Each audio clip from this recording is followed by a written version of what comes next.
चलें अब एक और एरर को समझने की कोशिश करते हैं जो आपके पास अक्सर आ रहा होता है।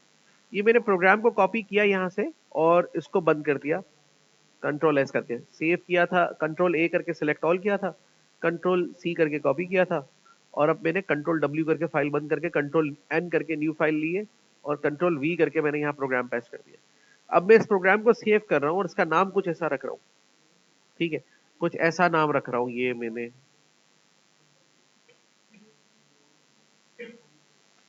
ठीक है, पता नहीं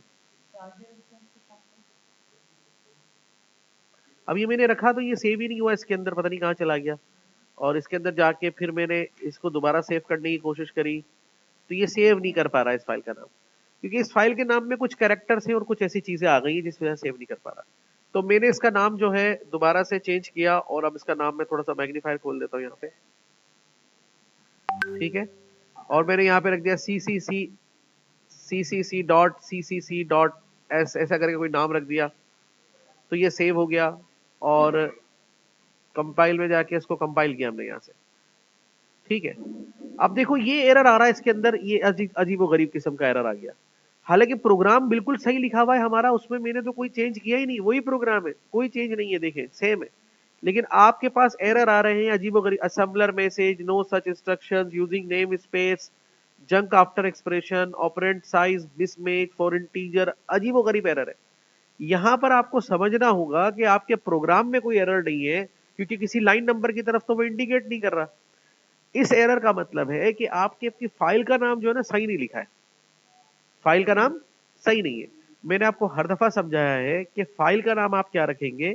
मिसाल के तौर पे नई फाइल जब आप लेते हैं, इसको सेव करते हैं, आप अभी तक 6-6, 8-8, 9-9 महीने होने वाले, लेकिन फाइल का नाम समझ नहीं पा रहे।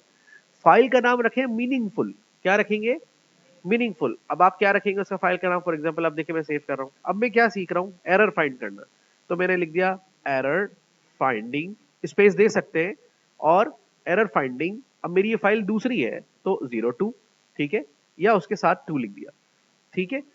डॉट अंडरस्कोर, अंडरस्कोर यूज कर सकते हैं, पर उसके लिए भी रिकमेंड नहीं करूंगा। आप स्पेस दे लें, 2 या 3 वर्ड का नाम लिखें, 2 या 3 वर्ड का नाम लिखें, वर्ड बनेगा स्पेस देने से, ठीक है। 2 या 3 वर्ड का नाम लिखें, इससे ज्यादा ना लिखें, और उसके बाद इसको सेव कर दें। कोई डॉट, स्टैरिक, स्लैश, माइनस ये देने की जरूरत इसमें नहीं है। कोई उल्टे सीधे जैसे कमांड के नाम लिख दे, सी आउट, CPP, ये भी लिखने की जरूरत नहीं है। मीनिंगफुल नाम रखें। आपने प्रोग्राम बनाया, switch statement program 1, switch statement program 2, अब प्रोग्राम में क्या था वो आप उसमें डिस्कनेक्ट करेंगे, ठीक है, सेव कर दें। अब यही प्रोग्राम देखिए कंपाइल हो जाएगा और इसमें किसी किस्म का एरर नहीं आएगा। सही है, समझ में आ गई?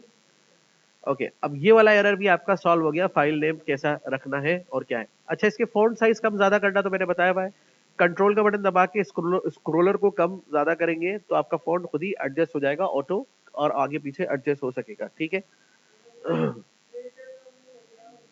लेटर ये नहीं होगा इसमें, ठीक है, समझ में आ गई बात ये। अब आते हैं एक और किस्म के एरर की तरफ जिसको हम यहाँ पे लिखते हैं। ओके, अब नेक्स्ट एरर क्या आ सकता है? फॉर एग्जांपल आपने यहाँ पर कल एक कोड लिख रहे थे स्विच स्टेटमेंट का, उसमें आप डिक्लेयर कर रहे थे इंटीजर एक्स फॉर एग्जांपल, और उसकी इनिशियल वैल्यू भी हमने रख दी 0। क्या रख दी? 0 रख दी।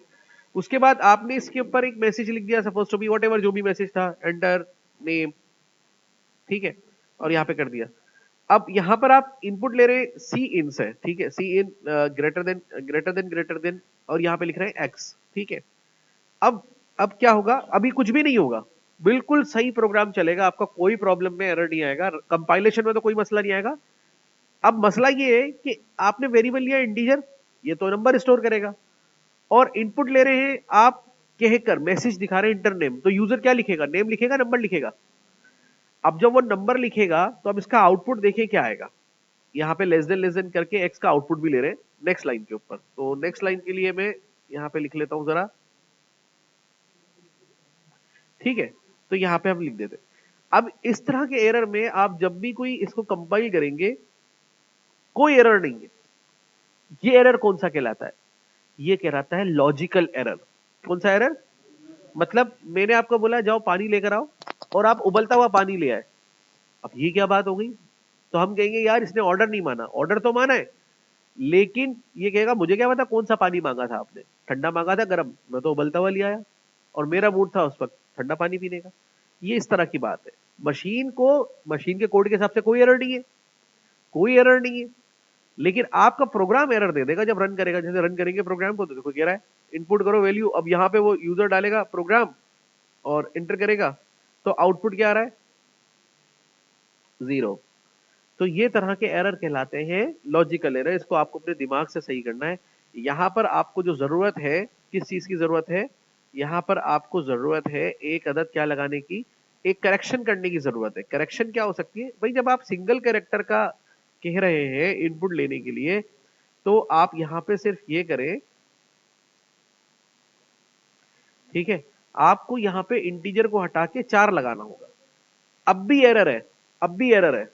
अब कैसा एरर है देखिए, मैंने 4 लगा दिया, 4 जो है सिंगल कैरेक्टर को क्या करता है, स्टोर करता है। और आप कह रहे हैं इंटर नेम, तो लिखने वाला क्या लिखेगा, पूरा नाम लिखेगा ना। और आउटपुट में क्या आ रहा है, एरर आ गया। इसके अंदर कुछ समझ में नहीं आ रहा कि आया ही क्या आया। ठीक है, इनपुट भी हुआ और समझ में भी नहीं आया। तो ये इसका मतलब यहां पर ये हुआ कि यहां पर जो आपका इनपुट है वो सिंगल कैरेक्टर का नहीं होना चाहिए। अभी देखिए यहाँ पे मैं इंटरनेम इस स्टेटमेंट को जरा ऊपर ले जाता हूँ और उसको नीचे ले आता हूँ तो आपको समझ में आ जाएगी बात। ठीक है, और यहाँ पर भी एक एंडल लगा देता हूँ ताकि आपको आउटपुट भी सही तरह नजर आ जाए। 2 एंडल लगा दिए। ठीक है, और यहाँ पे जाके कंपाइल में मैंने क्या कर दिया, इसको रन कर दिया। देखिए इंटरनेम में मैंने पूरा नाम लिख दिया राशिद, और आउटपुट क्या आ रहा है, देखिए आउटपुट क्या आ रहा है।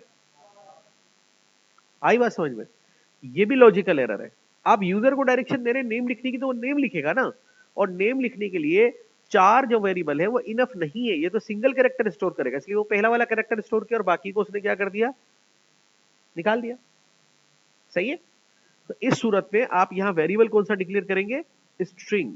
ठीक है, और स्ट्रिंग जब करेंगे तो यहां पर भी एक मसला आएगा। देखिए स्ट्रिंग एक्स कर दिया आपने, कंपाइलेशन पर डाला, कोड को रन कर दिया, रन हो गया। अब राशिद तो पूरा सही आ जाएगा, लेकिन अगर किसी ने राशिद अली लिख दिया और इंटर कर दिया तो आउटपुट में क्या आएगा। इसके लिए ये एक और लॉजिकल मसला आ गया। तो इसको सॉल्व करने के लिए, इनपुट लेने के लिए आप क्या करेंगे, एक्स के अंदर गेट लाइन फंक्शन का इस्तेमाल करेंगे और उसके अंदर सी इन को पहले पैरामीटर पे रखेंगे और वेरिएबल को दूसरे पे डाल देंगे। ठीक है, तो जब ये काम आप करेंगे, अब जो डायरेक्शन आपने लिखी थी उस डायरेक्शन के मुताबिक बिल्कुल सही रिजल्ट आएगा। आप क्या कह रहे थे, इंटर नेम, तो मैंने अब पूरा ही नाम लिख दिया। आउटपुट में भी देखे जैसे इनपुट किया, एक मिनट जरा, कोई इसमें फिर से कोई गड़बड़ हो गई है, देख लेता हूँ जरा। ठीक है, तो अभी हमने क्या लिखा, cout getline cin comma x. अच्छा ये डायरेक्शन, 2 डायरेक्शन छोड़ लगी हुई है ना आगे, इसलिए। और यहाँ पे सी आउट करके हैंडल कर दिया और अगली लाइन पे आउटपुट ले लिया। तो कम्युनिकेशन कंपाइल करते हैं और रन करते हैं प्रोग्राम को। तो हमने यहाँ पे लिख दिया राशिद अल हुसैनी। ठीक है, एंटर करा तो आउटपुट देखिए सेम आ गया, राशिद अल हुसैनी। समझ में आई बात ये। तो यहाँ पर देखिए ये इस तरह के एरर्स जो होते हैं ना, ये कहलाते हैं लॉजिकल एरर्स। कौन से एरर, मतलब लॉजिक सही नहीं बना रहे होते। और इस तरह से ये आपका प्रोग्राम जो है, अब यहां तक हमने जो भी सीखा मेरा ख्याल है काफी है, काफी एरर्स के हवाले से। और देखेंगे